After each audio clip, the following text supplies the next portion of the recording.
शारदीय नवरात्र का पर्व हम सबके जीवन में एक खुशियों का आगमन होता है। इस पर्व का इंतज़ार हम पूरे वर्ष करते हैं क्योंकि जो ये शारदीय नवरात्रि होता है ये बहुत ही सुखद होता है।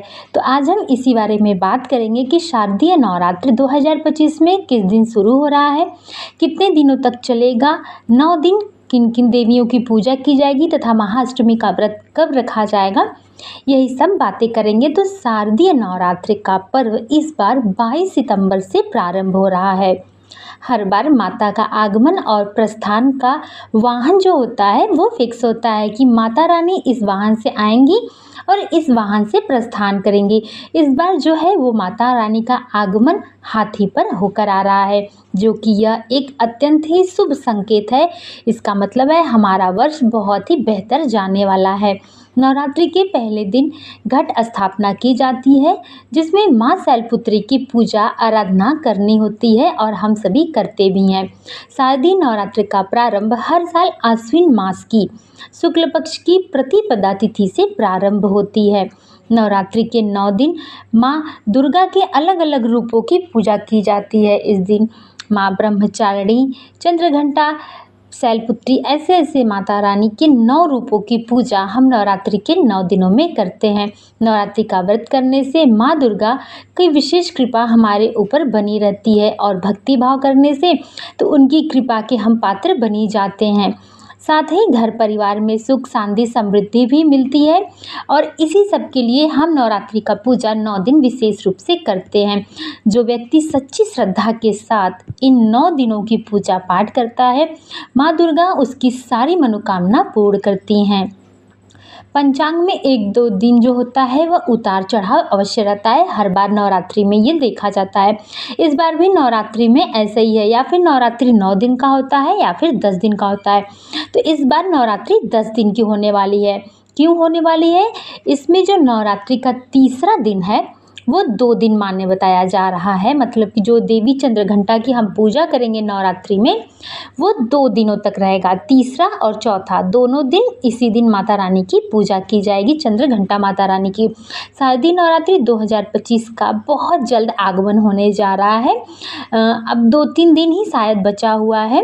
इस दौरान माँ दुर्गा के 9 रूपों की आराधना तो की ही जाएगी। तो आप सभी अभी से अपने घर की सारी तैयारियां व्यवस्थाएं शुरू कर दीजिए। देखिए होता क्या है कि जो लोग नवरात्रि के 9 दिन का व्रत धारण करते हैं उनको लास्ट में जाकर बहुत ज़्यादा भागम भाग करना पड़ जाता है। इस कारण अगर आप पहले से ही नवरात्रि की सारी तैयारियां शुरू कर देंगे तो आपको इतनी भागम भाग और अव्यवस्था ढंग से आपको सारी तैयारियां नहीं करनी पड़ेगी। आप एक सबसे पहले ना लिस्ट बना लीजिए कि किस दिन आपको क्या करना है और किससे क्या करवाना है। जैसे घर में अगर आपके कई सारे व्यक्ति हैं, बच्चे हैं, ऐसे करके तो आप सबको ना थोड़ा थोड़ा कार्य बांट दीजिए। क्योंकि देखिए जो ये नवरात्रि होती है 10 दिनों की होती है, इसमें हर एक दिन विशेष प्रकार से पूजा करनी होती है, हवन करनी होती है, लास्ट में कन्याओं को खिलाना होता है और नवरात्रि का 9 दिन का व्रत भी धारण करना होता है। जो लोग 9 दिन का व्रत रखेंगे वो तो ठीक है, और कुछ लोग क्या होता है ना पहला और आखिरी व्रत रखते हैं, यानी प्रतिपदा वाले दिन रखेंगे जिस दिन घट की स्थापना होती है, और महाअष्टमी का व्रत रखते हैं। तो उनके लिए भी तैयारियां करनी होती हैं। जिनके घरों में ज़्यादा लोग होते हैं ना तो क्या होता है कि फलहार की भी व्यवस्था उस ढंग से करनी होती है। फल हो गया, कुट्टू का आटा, तिन्नी का चावल, क्या क्या जो भी आप लोग खाते हों, साबूदाने की खिचड़ी तो उसके लिए साबूदाना चाहिए होगा। अब फलहारी की भी पूर्ण रूप से व्यवस्था कर लीजिए अभी से, क्योंकि पूजा पाठ के दौरान ना अब बार बार बाजार जाने का आपके पास समय भी नहीं होगा। और इस नवरात्रि में मतलब कि जो शारदीय नवरात्रि होता है इसमें दुर्गा पूजा भी लगता है, जो कि एक बड़ी विशेषता होती है, जो कि बहुत ही आनंददायक होता है, बहुत ही अच्छा लगता है। तो हमें तो दुर्गा पूजा भी देखना जाना है ना, तो इसलिए हमें और अच्छे से पहले से ही तैयारी कर लेनी है ताकि हमें किसी भी चीज़ का कोई भी समस्या ना पड़े और हमें बार बार भाग करके बाज़ार जाना ना पड़े, क्योंकि इस दौरान बाज़ारों में भी काफ़ी ज़्यादा भीड़ मची जाती है। इस बार माता रानी का आगमन हाथी पे हो रहा है तो अत्यंत शुभ है, और जब भी माता रानी का आगमन हाथी पे होता है तो बारिश भी खूब होती है, इसलिए आपको और भी सतर्क हो जाना चाहिए। और जैसा मैंने कि बताया कि जो माता रानी का तीसरा दिन होगा माता चंद्रघंटा का, वो 24 और 25 दोनों दिन यही देखा जाएगा कि मतलब कि माता चंद्रघंटा की ही पूजा आराधना की जाएगी। और चलिए आपको डिटेल में शुरू से बता देते हैं कि 22 सितंबर को जो पहला दिन रहेगा माँ शैलपुत्री का रहेगा, जिस दिन आप घट स्थापना करेंगे। 23 सितंबर को माता का दूसरा दिन रहेगा, माँ ब्रह्मचारिणी की पूजा की जाएगी। उसके बाद 24 सितंबर को माँ का तीसरा दिन माँ चंद्रघंटा की पूजा की जाएगी और 25 तारीख को भी माँ चंद्रघंटा की ही पूजा की जाएगी।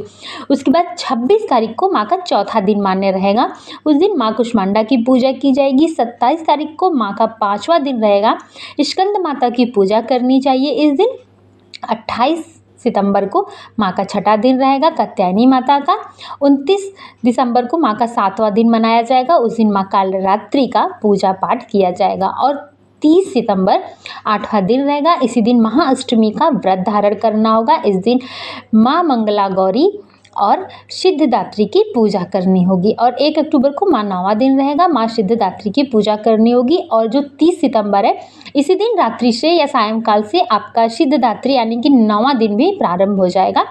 तो इसीलिए 2 अक्टूबर को हमारे जो रहेगा वो दशमी का यानी दशहरा दिन का मनाया जाएगा। मिलते हैं फिर एक और दूसरे वीडियो में, तब तक के लिए जय माता दी।